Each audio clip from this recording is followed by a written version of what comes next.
श्री गणेशाय नमः। जय माता दी। ओम सर्व मंगल मांगल्ये शिवे सर्वार्थ साधिके शरण्ये त्र्यंबिके गौरी नारायणी नमस्तुते। प्रिय दर्शकों, आपके अपने YouTube channel India at your palm पर आपका बहुत बहुत स्वागत है। माँ भगवती की कृपा से आप सभी के घर में सुख समृद्धि और लक्ष्मी का वास हो, आपके जीवन की समस्त कठिनाइयाँ दूर हो। आज नवरात्रि के तृतीय पावन दिवस पर देवी दुर्गा के तृतीय स्वरूप माता चंद्रघंटा की उपासना की जाती है। देवी के मस्तक पर घंटे के आकार का अर्ध चंद्रमा शोभायमान है। इसी कारण देवी को चंद्रघंटा कहा जाता है। देवी के 10 करकमलों में त्रिशूल, चक्र, गदा, खड्ग, धनुष, बाण, तलवार जैसे अस्त्र शस्त्र विभूषित हो रहे हैं। चमकीले वर्ण वाली यह देवी सिंह पर आरूढ़ होकर दुष्टों के संहार के लिए सदैव उन्मुख रहती है। माँ चंद्रघंटा की कृपा से भक्तों के समस्त पाप व जीवन में आ रही सभी बाधाएं सरलता से नष्ट हो जाती हैं। इन देवी की आराधना से वीरता, सौम्यता, विनम्रता एवं निर्भयता जैसे सद्गुणों की प्राप्ति होती है। वैसे तो माता चंद्रघंटा को लाल कमल के पुष्प व दूध से बनी हुई शहद युक्त खीर अति प्रिय है, किंतु भाव से युक्त आप किसी भी पुष्प को माता को समर्पित कर सकते हैं। इसलिए आपके पास जो भी पूजन सामग्री उपलब्ध हो उसे संपूर्ण भाव के साथ माता को समर्पित करना चाहिए। माँ तो करुणामयी है, शीघ्र ही प्रसन्न हो जाती है। इसलिए माँ की ममतामयी भक्ति प्राप्त करने के लिए अपनी शुद्ध चेतना को माँ के चरणों में समर्पित करना चाहिए। माँ चंद्रघंटा का स्तुति मंत्र: या देवी सर्वभूतेषु माँ चंद्रघंटा रूपेण संस्थिता नमस्तस्यै नमस्तस्यै नमस्तस्यै नमो नमः। माँ चंद्रघंटा का अवतरण कैसे हुआ, यह जानने के लिए चलिए हम सुनते हैं शास्त्रों में वर्णित एक पौराणिक कथा। असुरों के राजा रंभ, जो अत्यंत शक्तिशाली था, उसने पुत्र प्राप्ति के लिए तपस्या करना प्रारंभ किया। उसकी घोर तपस्या से प्रसन्न होकर भगवान ने उसे पुत्र प्राप्ति का आशीर्वाद दिया। विधि के अनुसार उस दैत्य राज रंभ को एक भैंसे से प्रेम हो गया। तदुपरांत उन दोनों के योग से उसके पुत्र महिषासुर का आगमन हुआ। महिषासुर का पिता असुर रंभ और माता एक भैंस थी।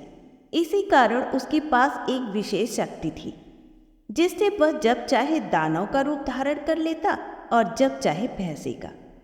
महिषासुर भी अपने पिता की तरह बहुत बलशाली था। वह सृष्टि रचयिता ब्रह्मा जी का परम भक्त था। युवा होकर उसने ब्रह्मा जी की घोर तपस्या की, जिसके फलस्वरूप उसने यह वरदान प्राप्त किया कि कोई भी देवता या असुर उसे पराजित न कर सके।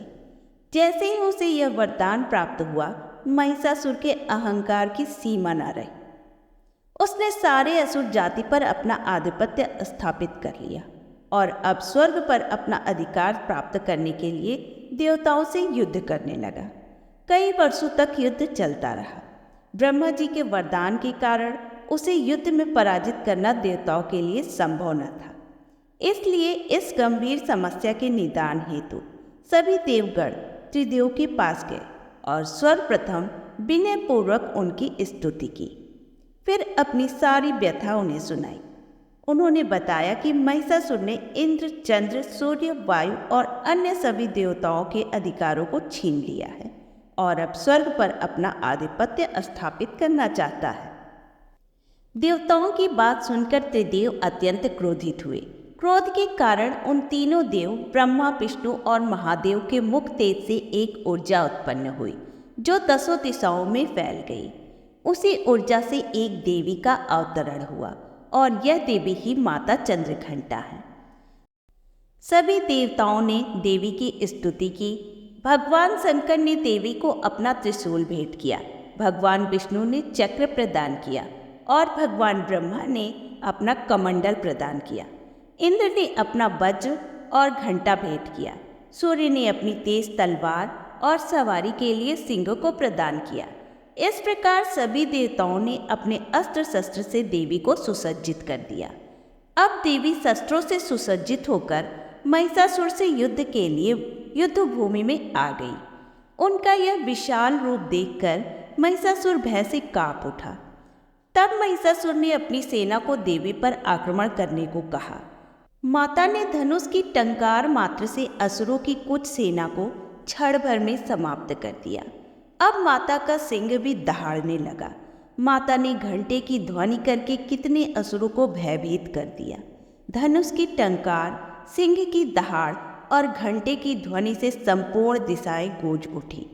देवी चंद्रघंटा ने समस्त असुरों का संहार करके देवताओं को विजय प्राप्त कराया और इस प्रकार माता चंद्रघंटा ने असुरों का वध किया और देवताओं को अभय दान देकर अंतर ध्यान हो गई। माता चंद्रघंटा के अवतरण की कथा संपन्न हुई। आशा करती हूँ हमारा यह प्रयास आपको अच्छा लगा होगा, तो प्लीज़ वीडियो को लाइक करें और ज़्यादा से ज़्यादा शेयर करें और कमेंट में जय माता दी अवश्य लिखें। आपके लाइक और कमेंट से हमारी टीम को बहुत प्रोत्साहन मिलता है। नवरात्रि के 9 दिनों तक माता के भिन्न भिन्न स्वरूप की कथाओं का श्रवण करने के लिए यदि अभी तक चैनल को सब्सक्राइब नहीं किया है तो प्लीज़ अभी करें और बेल आइकन भी प्रेस करें, जिससे हमारी सभी वीडियो सबसे पहले आपको मिले। धन्यवाद।